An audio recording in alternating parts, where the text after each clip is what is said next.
ఇవాళ మళ్ళీ వాళ్ళు చేసిన పని ఇవాళ మీరు చేశారని చెప్పి బురద చల్లటం అనేది చాలా అన్యాయం. వాళ్ళు పైసాకి ఇచ్చి మమ్మల్ని రూపాయికి ఇచ్చినారు అని చెప్పి చెప్పుకోవడం ఎంత దారుణం అంటే, వాళ్ళ భూ కబ్జాలు చేసింది వాళ్ళు, భూములు దోచుకున్నది వాళ్ళు, ఎస్ఐండ్ భూములన్నింటిని కూడా మార్చింది వాళ్ళు, కొండలు సైతం కరగొట్టేసి తీసుకున్నది వాళ్ళు. ఇప్పుడు ఇండస్ట్రీస్ రావాలంటే వసతులు కల్పించాలి, మౌలిక వసతులు కల్పించాలి, వాళ్ళకి కావాల్సిన భరోసా ఇవ్వాలి. స్టేబుల్ గవర్నమెంట్ ఉంటేనే ఎవరైనా వస్తారు. కావలి నియోజకవర్గం వరకు అయితే శ్మశానాలు కూడా వదలలేదండి, కబ్జాలు చేసి వదిలేశారు. అంటే పచ్చకామల వాడికి అంతా పచ్చగానే కనిపిస్తుంది అన్న విధంగా ఆయన జగన్ గారికి మొత్తం అందరూ కూడా అలాగే కనిపిస్తారు.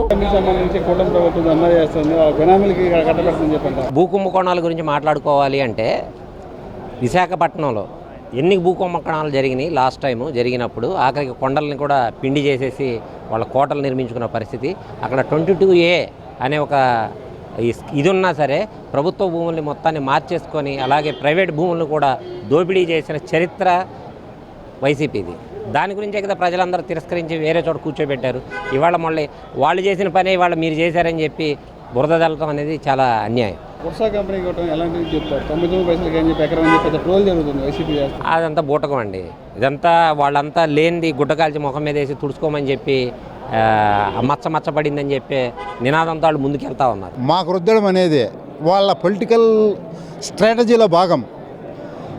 అటువంటివి ఎక్కడ ఏవి జరిగినా ప్రతి జిల్లాకు నేను వస్తాను, వచ్చిన చోట నా వరకు తేండి, దాన్ని ఏ విధంగా బయట తీయాలా, వాళ్ళని ఏ విధంగా శిక్షించాలా అని మా నాయకుడు చెప్తా ఉన్నాడు.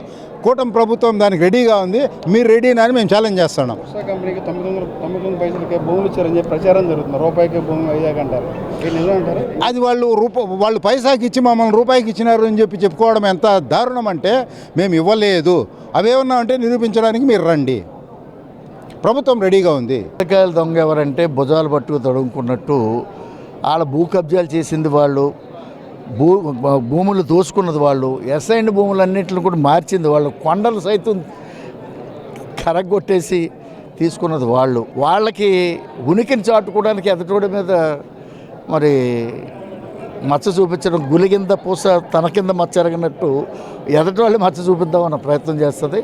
అవన్నీ అవాస్తవాలు.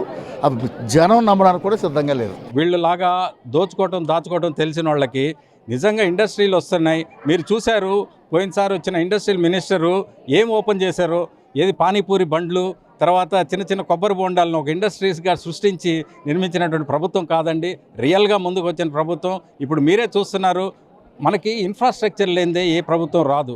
ఇన్ఫ్రాస్ట్రక్చర్ అనేదే కల్పించని ప్రభుత్వం అంతకుముందు ప్రభుత్వం. రోడ్లలో రావాలంటే కళ్ళిళ్ళు తిరిగే పరిస్థితి, ఉన్న ఇండస్ట్రీస్ని తరిమేసిన పరిస్థితి అండి. మీరు చూస్తే ఈ మన బ్యాటరీ పరిస్థితి అయితే, తిరుపతిది అయితేనేమి, ఎవరన్నా రావాలంటే వీళ్ళకి ఫస్ట్ మేపాలి. అది ఆ సిచ్యువేషన్ కాదు కదండి.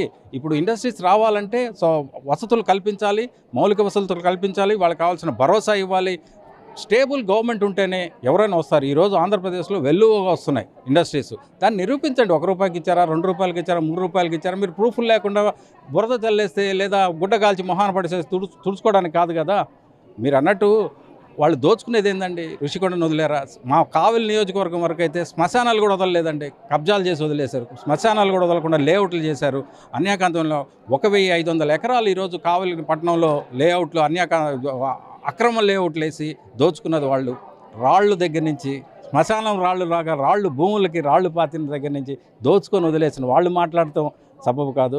అది వాళ్ళు ఏమన్నా ఉంటే నిరూపించాలి, కానీ బురద చల్లేసి ఏదో చేయటం అనేది తప్పండి. 10 సంవత్సరాల పరిపాలనలో వాళ్ళు ఎన్ని చేశారో, ఎన్ని రకాలుగా ఎంతమంది వాళ్ళు ఎంత బాగుపడ్డారు అన్నది, అంటే పచ్చకామల వాళ్ళకి అంతా పచ్చగానే కనిపిస్తుంది అన్న విధంగా ఆయన జగన్ గారికి మొత్తం అందరూ కూడా అలాగే కనిపిస్తారు. కానీ ఇప్పుడు 9 నెలలు అయింది మా ప్రభుత్వం వచ్చి. 9 నెలలు ఏం జరిగాయి అన్న దాన్ని చూసుకుంటే రోడ్ల దగ్గర ఏంటి, ఇప్పుడు మేము సివిల్ సప్లైస్ దాంట్లో ఉన్నాము, మా మనోహర్ గారు ఉన్నారు, నాదెండ్ల మనోహర్ గారు. అది ఎంతవరకు బియ్యముని కంట్రోల్ చేశారు, ఎంతవరకు నాకు సివిల్ సప్లైస్ దాంట్లో రేషన్లు ఇస్తున్నారు.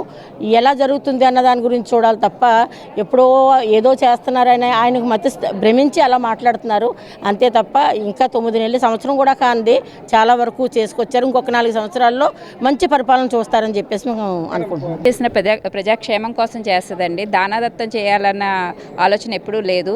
ముఖ్యంగా ఒకటి గమనించాలి, వైసీపీ ప్రభుత్వం ఎవరైతే ఈ విధంగా మాట్లాడుతున్నారో వాళ్ళు వైసీపీ వాళ్ళకి పార్టీ వాళ్ళకి ఒకటే చెప్తున్నా, మీరు ప్రభుత్వంలో ఉన్నప్పుడు ఏ విధంగా దోచుకున్నారు, ఏ విధంగా విజయసాయిరెడ్డి అవ్వచ్చు, మేబీ చాలామంది ముఖ్య నాయకులు అవ్వచ్చు, ప్రత్యేకించి ఆయన పేరు చెప్తున్నాను కాదు కానీ చాలామంది వ్యక్తులు ఉన్నారు, ఏ విధంగా విశాఖని భూ కబ్జా కింద చేసి పెట్టారన్నది ఉదాహరణ మీరు ఒకసారి గతం చూస్తే చాలా బాగుంటుందని మేము కోరుతున్నాం. మేడం, గతంలో వచ్చి మట్టి నీరు ఇచ్చిన మోడీ గారు మళ్ళీ శంకుస్థాపనకు వస్తున్నారు. రాజధాని పేరుతో మళ్ళీ మోసం జరుగుతుంది. నిజంగా మోసం జరుగుతుంటారు. మోసపోయింది వైసీపీ పార్టీలోనండి. మోసం జరగటం అన్నది ఏమీ లేదు. ఇది ప్రజల యొక్క క్షేమము, ప్రజల యొక్క అభివృద్ధి, పౌరుల యొక్క అభివృద్ధి కోసం మేము ఎప్పుడు పాటుపడుతూ ఉంటుంది ఈ కూటమి ప్రభుత్వం ఎప్పుడు కూడా. మోసపోయాము అంటే కనుక గత 5 ఏళ్లలో మేము చాలా మోసపోయామనేది బహిర్గతంగా ప్రజలే చూపెట్టారు భారీ ఓటమితో. అవన్నీ ఊరికే అంటా ఉన్నారు కానీ అవన్నీ అవాస్తవాలండి. అవేవి నిజాలు కాదు. ప్రజలు ఉన్నారు, ప్రభుత్వం ఉంది, ఏది మంచి ఏది చెడు నిర్ణయించేది ప్రభుత్వము. మీరు అన్నట్టుగా అదే కనుక నిజమైతే ప్రజలు తుది తీర్పు అనేది ప్రజల చేతుల్లో ఉంటుంది, ప్రజలే నిర్ణయిస్తారు. మాకు తెలిసినంత వరకు అవన్నీ అవాస్తవాలని చెప్పి మేము అనుకుంటాము.